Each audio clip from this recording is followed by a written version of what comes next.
Today we're going to go over Aldous Huxley. Apparently yesterday was Aldous Huxley's birthday.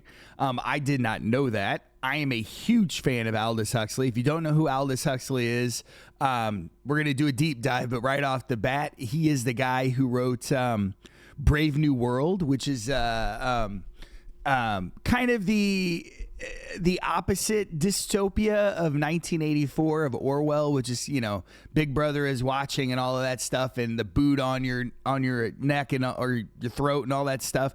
Whereas Aldous Huxley's Brave New World is a different approach. Like every need is met.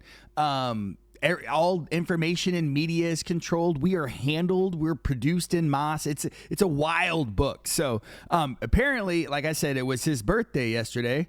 Was it Aldous Huxley's birthday yesterday? You guys can't see what I'm typing.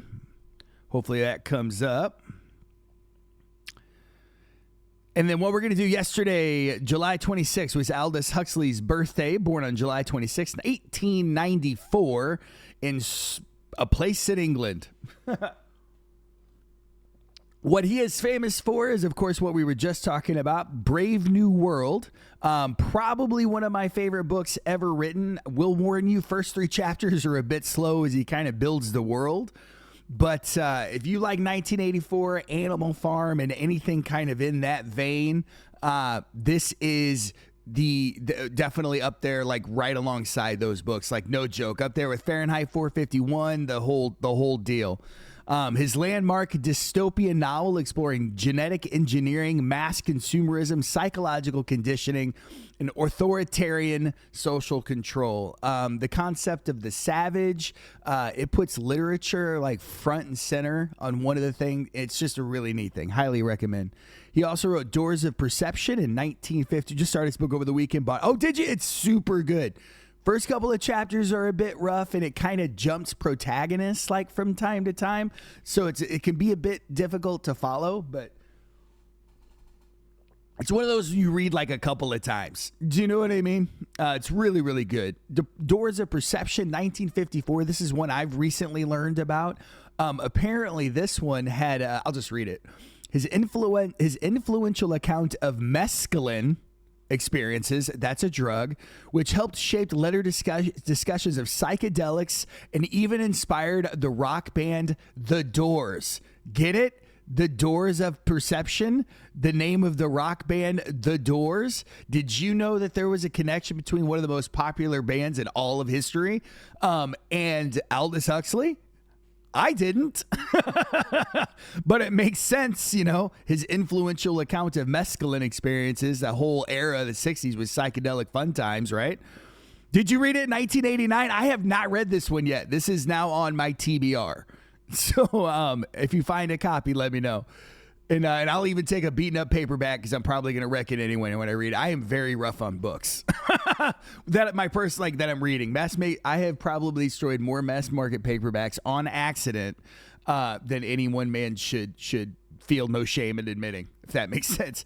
This one here, Island 1962, I am aware of it. I also haven't read this one, and it is on my TBR list. I've only ever found one copy of this in my life, and it was a little paperback.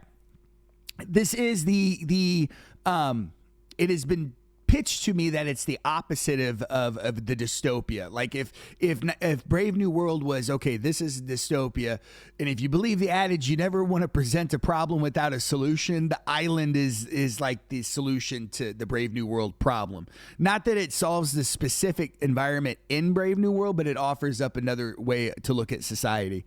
A utopian counterpart to Brave New World, imagining a society built around mindfulness, education, and cooperation. Humans can't do those things. So I haven't read this one. I do really want to read this one. I think it would be really cool. It's on my TBR. So one interesting historical coincidence. Huxley died on November 22nd, 1963. That's the same day as President JFK and C.S. Lewis. Kennedy's assassination dominated the news, so the deaths of Huxley and Lewis didn't receive any public attention. Let me say that again. It was a little clunky. Aldous Huxley died on the same day as JFK and C.S. Lewis. I didn't know C.S. Lewis also died at the same day as JFK. I'm a huge C.S. Lewis fan. You will find me, if you know me for any length of time, especially in my other like more political areas of my life. I say this all the time. Facts do not cease to exist because they are ignored. They usually come up behind you and smack you in the back of the head for ignoring them. So that's Aldous Huxley in a nutshell. What I'd like to do, kind of what we always do, I'd like to go in and see what these books look like, what the first editions look like, what the collectible ones, the whole deal. So let's go over to research over Cha. Let me make this a little smaller so you guys can see.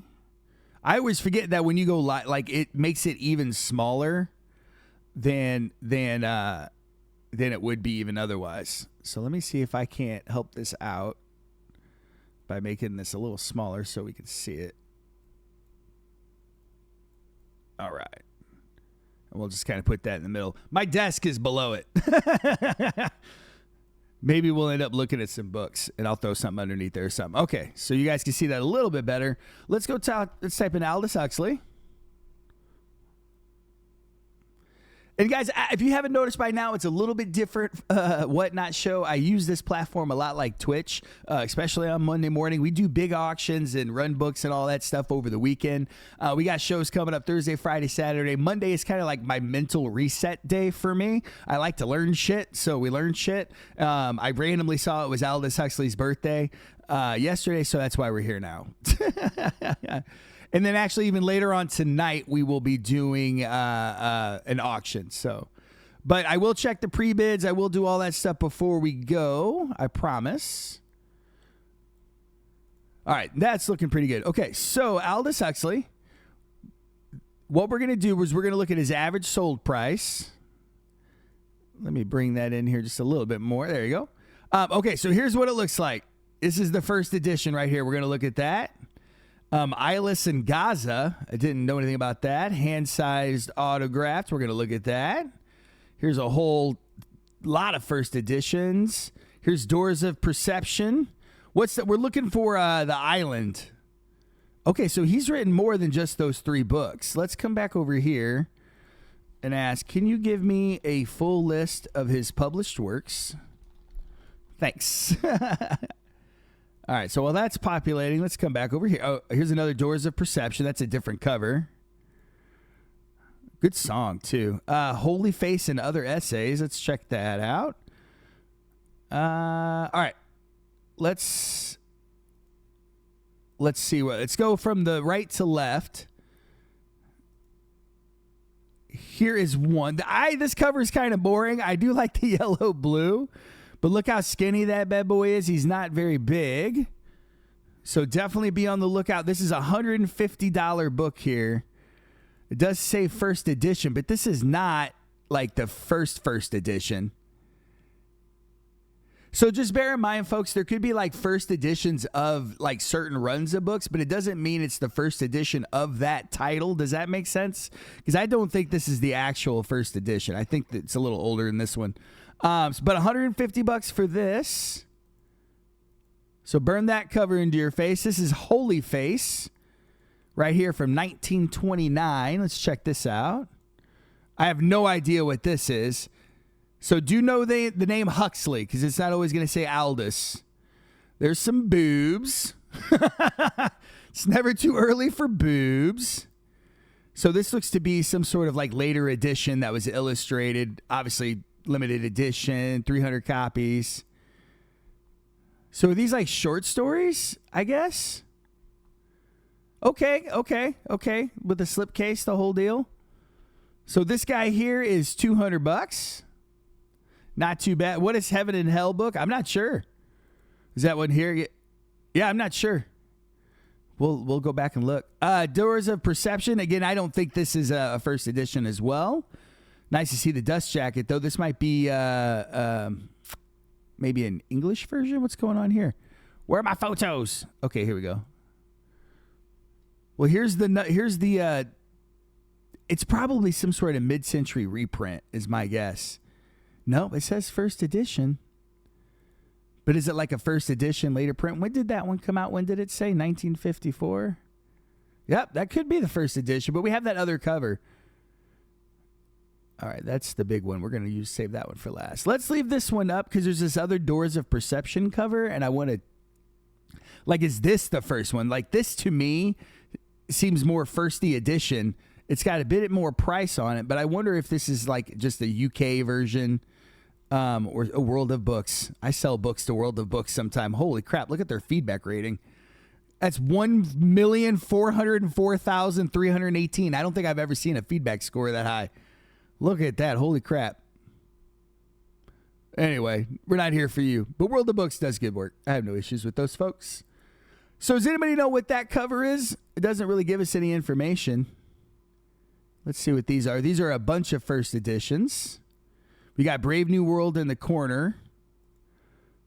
I've not heard of any of these. Genius and the Goddess, the Olive Tree. I've never seen any of these guys. Here's The Island. That's the one I really want to read. Very cool. There's Brave New World. Olive Tree. It's something about Gaza? Eyeless and Gaza? I want to know what Eyeless and Gaza is about. Heaven and Hell. Morning, Jocelyn. Good to see you. It was Aldous Huxley's birthday yesterday, so we're doing kind of a little bit of a deep dive. We're looking at the first editions and kind of the price. This whole lot here went for about $900, so that's pretty hot. Oh, that'd be awesome if it was his signature. Okay, so those are those. Those look pretty good. We're keeping that one up so I can check. Here's the man himself. This is an autographed photo. 1963, so this would have been the latter part of his life. Is he blind in one eye? What happened to his eye? What happened to Aldous' eye? Like, that was noticeable, right? Like, I'm not knocking at the guy. I'm not like, I'm curious what happened to him. Because, like, Salman Rushdie got stabbed in the eye. Do you know what I'm saying? So you never know. What's it say here? Aldous Huxley was nearly blind, wow, for much of his young adulthood due to a serious eye disease. Around the age of 16, while attending Eton, he developed keratitis punctata. What is that? Inflammatory disease of the cornea. Almost completely blind for 18 months.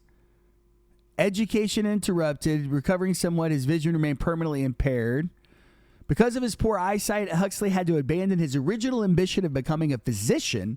Instead, he studied English literature at the University of Oxford and turned toward writing.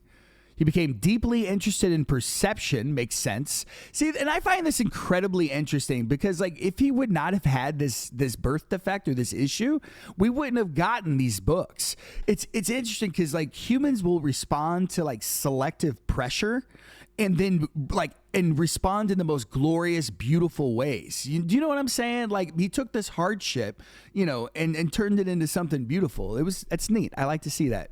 Fascination eventually led to the works of the Doors of Perception, which ultimately led to the Doors. So if this dude wasn't blind, we wouldn't have had that band. That's wild to think about, isn't it? 1942, he wrote The Art of Seeing, describing techniques he believed he had helped make him... I can't talk today. He believed had helped him make better use of his remaining vision. So, yeah, wild. Aldous came from an extraordinarily intellectual family, does not shock me. His grandfather was the famous biologist Thomas Huxley, which I think I have heard that name before, a leading defender of Charles Darwin's theory of evolution, and his brother Julian Huxley became one of the world's most foremost evolutionary biologists. Check that shit out. Despite his severe visual disability, Aldous carved out a very different legacy as a novelist, philosopher, and social critic, and he was definitely all of those things. All right, back to the books. That's him there. Yeah, I didn't know that about his eye. Interesting. I mean, you can see it's pretty faded there. I like his smile, though. It's like a Mona Lisa smile, right? Here's Eyeless in Gaza, which I do want to know is about. Oh, and that's signed. Look at that shit. Wow. For Clarence. That's cool. What is Eyeless in Gaza about? What is Eyeless in Gaza about? Let's find it. Let's pull that up. Okay, so here's the big dog. This is the first edition. And then we wanted to look up, what's up, Mattingly? Good morning. Good morning, Mermaid. We're going to look up Heaven and Hell, too. I haven't forgot about you. So here's the big dog. 1932.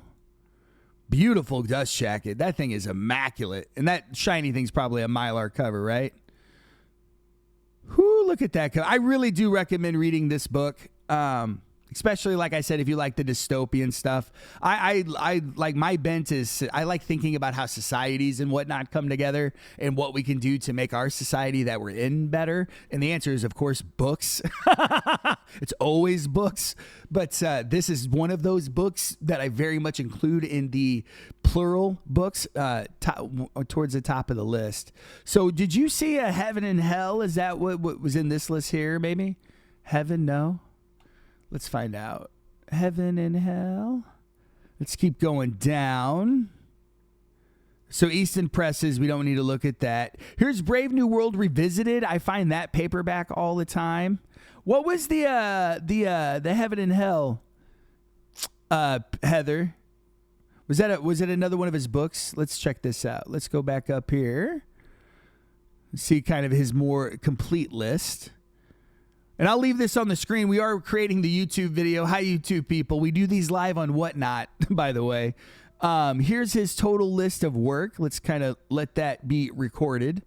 And I'll kind of go slow. So he had quite a few works before the 1932 Big Dog that probably put him on the map more than anything else, which, of course, is Brave New World. Eyeless in Gaza was written in 36. Was the book right after Brave New World. So what were these? Short stories, poetry. We got novels here. Island. So he wrote Island. Was Island his last book? That's interesting if it was. Ape in Essence, The Genius and the Goddess. I've not heard of like most of these, and I'm supposed to like really like this guy. Here's Heaven and Hell in 56. Okay. Okay. What is Heaven and Hell about? We'll look at all these. Let's go back up. Sorry if that like hurts your eyes to scroll that fast. Sometimes my wife's like, "You're making me dizzy," which I totally understand. So, posthumous books, collected essays, The Human Situation. I've not heard of that. I've not seen any of these. Not a one. I've seen Brave New World and The Island in the wild, and that is literally it. I don't know if this guy is like super low print or he's got like a real niche following, but he just does not seem to get reprinted all that much outside of Brave New World. Keep up with me, computer. If you're looking to read the essential Huxley, let's narrow it down to the 10. So first and second spot, both Brave New World. And Revisited, I think, adds like a chapter or 3 or something like that. I couldn't even tell you which version I read. It was probably Revisited. I saw Doors and Perception. Okay, gotcha. Oh, Heaven and Hell is sequel to Doors of Perception. Mattingly, have you read a bunch of this, Huxley? I am like, as often is the case, I think I know something, and then when you get into it, I find out I know next to nothing. Story of my life. It's that old adage, like the more you know, the more you realize you don't know. This is that in real time. Even smart people are dumb. You know what I'm saying? I've only read BNW and Doors. Okay, I've not read Doors. Okay, here's, where are we at here? Oh, they gave me a whole lot of paragraph about all this. Eyeless in Gaza, 1936. The stuff that's going on in Gaza right now should be on all of our radars. It is a modern day genocide. It's Hitler shit. So was it going on then? Is this even remotely related to what's happening now? I don't know. And did Gaza even exist over there in this form? Because wasn't it? Anyway, I need to know more history. Eyeless in Gaza is often considered Aldous Huxley's most personal and psychologically complex novel. While Brave New World is his most famous, many literary critics regard Eyeless in Gaza as his greatest artistic achievement. Really? So to the TBR you go. The novel follows Anthony Beavis, an intelligent but emotionally detached Englishman from childhood through middle age. Rather than telling his life in chronological order, Huxley jumps back and forth in time. Very Vonnegut-esque, friend, even though Vonnegut came after you. One chapter may show Anthony as a child, the next as a cynical adult, then as a university student years earlier. As the piece accumulate, as readers gradually understand how he became the person he is. So major themes, why the title? Eyeless and Gaza at the mill with slaves. Milton is referring to the biblical figure Samson after he's been captured by the Philistines, blinded, and forced into slavery. Okay, yep, nothing to do with modern day Gaza. Which again, I think if this was written in 56, then right? Is that what it said? Because this came out afterwards. Then Gaza, as it is in its current form, would have existed, right? Huxley uses the image metaphorically. Anthony, and by extension, many modern people, are eyeless, not because they lack physical sight, but because they are spiritually and morally blind. This is what I was talking about before. We need to see. They possess intelligence, but struggle to truly see themselves or others. This is why I like Huxley. Why it's important, we'll skip down to the bottom here. Eyeless in Gaza marks a turning point in Huxley's career. His earlier novels are often brilliant satires of society, full of wit and irony. Here he shifts toward exploring whether people can genuinely change and lead more meaningful, ethical lives. This is, I think, important because I think as you're younger, do you know what I'm saying? You have things can be changed, it can get better, and then as the older you get, and the more you realize how hard it is, and it's like, can humanity even overcome the inertia of ourselves to go into that next form where people's needs are met? You see it in the United States in the pushback on anything that would help a broad swath of people. It's like, are we even capable in this moment as a species, where we are philosophically and spiritually and morale, you know what I'm saying? I'm not sure. I used to think I was sure, but now I'm not so sure as we, especially these days. Cool. This is definitely on my TBR now. The question would remain central to his later nonfiction and to Island. So I should read this before I read Island. Okay. In many ways, Brave New World asks, what's wrong with society? Eyeless in Gaza says, what's wrong with me? And then Island, probably the summation of this line of thinking. What would a healthier society and a healthier people even look like? If you could define that, so you can even move towards something like that. You know what I'm saying? Together, these three books trace the arc of Huxley's lifelong philosophical journey. Wow. Okay, cool. Eyesight and blindness, definitely a theme. Yeah, exactly. Especially, with him. Heaven and Hell, which is Aldous Huxley's companion book to The Doors of Perception. Doors of Perception describes what happens during his mescaline experience. Heaven and Hell asks why human beings are capable of such extraordinary states of consciousness. Fair question.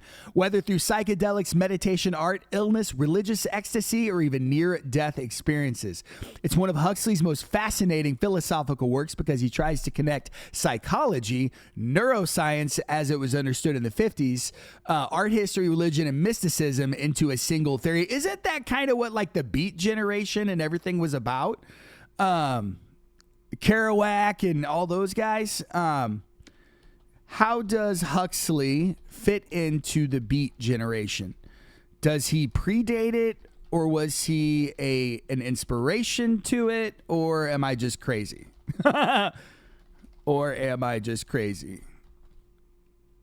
Which is always a possibility. Aldous Huxley absolutely connects to the Beat Generation. Again, the Beat Generation is Jack Kerouac and that whole group of folks, but the relationship is a little indirect. He wasn't a Beat himself, but he was one of the major intellectual ancestors of some of the ideas that shaped the movement. TLDR, Huxley predates the Beats, which is what I said, influenced them and overlapped with some of their interests, but he did belong to an earlier generation. Yeah, he was a little before them. I guess he wasn't. He was in the 60s, generally considered to emerge in the late 40s and 50s. But he died in 63, so he would have been probably, towards the end of his life. Was he super old? He was only, 67? Is that the right math? 69? So is that old then? I don't know what old is. Major beat writers anyway.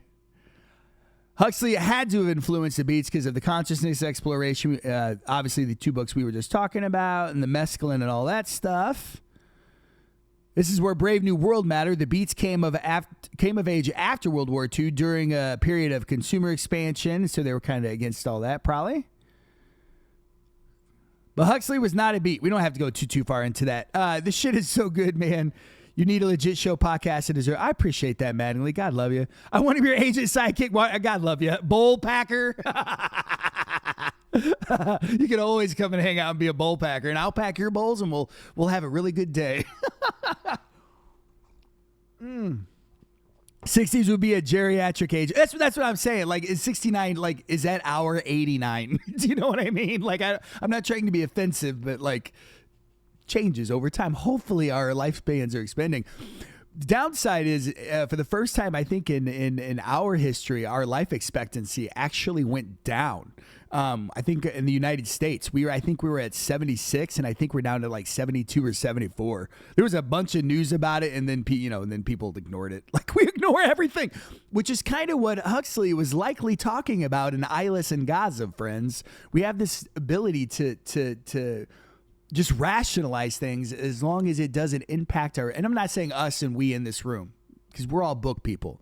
We're better people insofar as not better people insofar as we're better, like in a pompous way. But like, people who read books by and large are more empathetic. They're more compassionate because we're aware that more perspectives exist. Do you know what I'm saying? We in general, this is a generality, we sit with our emotions a little bit. We think about thinking. We experience other lives through the characters we read. And the byproduct of that is that we're more awesome. I don't know what to say. It's just math. Do you know what I'm saying? So anyway, that's my story. I'm sticking to it, which means we are in midlife, Angela. We're getting there. Okay, so that's that. Let's get back over here. Did we ever find out what Heaven and Hell was about? Did we look?